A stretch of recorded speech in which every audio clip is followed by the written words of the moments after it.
arrived. They must have known he was right on. Here is Alex.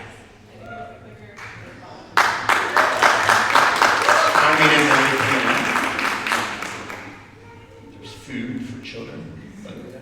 Technology, whenever I touch technology, it dies, so I'll apologize in advance. But I'm Alex Ralph. I'm one of the 19 members of the Class 4 of School Board School.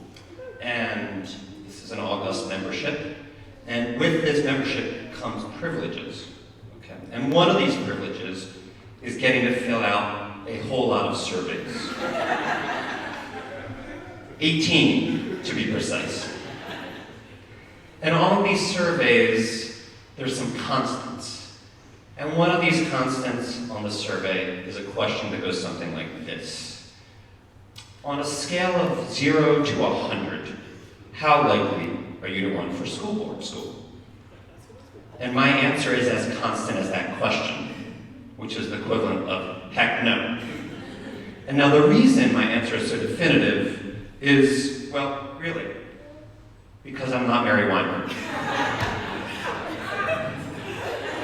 I am not Mary Weinberg. There's a lot of reasons. But one reason I'm not Mary Weinberg is because I do not teach K-12 and never have. I was not born and bred in Cincinnati and a product of CPS. Other reasons I'm not Mary Weinberg, I don't like Skyline. And I'm also not an Olympian. But what I am is I'm a writer, I'm an editor, and what else am I? Oh, I'm a teacher writer. That's the other thing that I am. And so this is really kind of the perch at which I feel like I can authentically contribute to Cincinnati and sort of feel like I am who I am and can do that in a legitimate and authentic way. And so some of what I'm doing now, and I should stress in a very slow way, is I'm very slowly reporting on a story about Edison Academy. Those of us in School Board School heard Stacey Hilsman speak at the Student Achievement Committee. She's incredibly impressive, and the school's incredibly impressive. And one of the things that I think journalism and reporting about education can do is it can ask really probing questions. And so I'm particularly interested in the school, Edison Academy, and how it used its own in-house assessments to really accelerate student achievement. And what I'm also really interested in is what is replicable and scalable to other schools. Because one thing in my school journey that I've continued to be stymied by and confused by is I feel like I can't understand it unless I can see it. And so I'm really interested in creating good models that are out there. But I'm also interested in what those barriers are to replication, because nothing is as simple as it worked in one school and it'll work elsewhere. And so that's sort of what I'm interested in, and I'll stress a slowly reported school's story.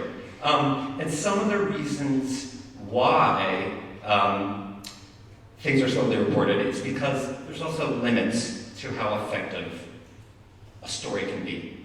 And a story takes the form of words, but words are downstream of genuine power.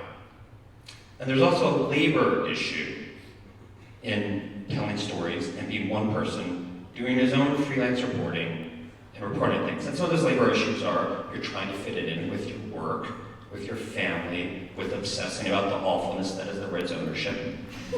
And so you're doing those things, but it's also, even for a story that is incredibly well done, that's high quality, its impact and its visibility is limited because it's just one story. Okay? And so then the model would be to try and scale this, and to try and scale one person doing that to a community of people doing that. And so my vision is to try and build coalitions and galvanize attention to our educational system. And how we might better it is to help empower those, like the people on the slide, who are already intimately involved in the workings of our schools, and people like the committed educators in this slide.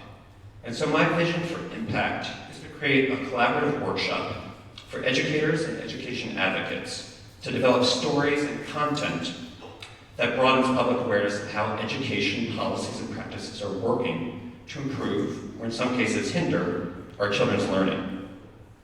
But yes, producing high-quality content is hard, because creating anything worthwhile is hard, and because life always interferes. There's work, and bills, and family, and health, and that awful Reds ownership. But rather than one individual working on one individual story, this workshop model will allow participants to hold themselves and one another accountable to produce the work and scale our reach. And so, in fact, on an individual level, school board school members are already doing this work, right? There's op-eds that are out there. And, it helps to be an Olympian and a school board member to do this work, but it's not a requisite. And so, if you're someone who might be interested in working with a group of committed education advocates to illustrate how education policies and systems are shaping our city and how they can do so better, then please be in touch.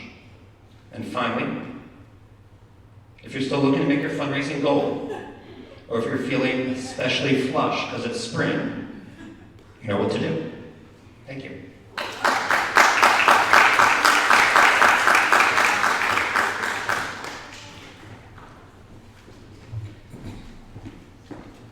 All right.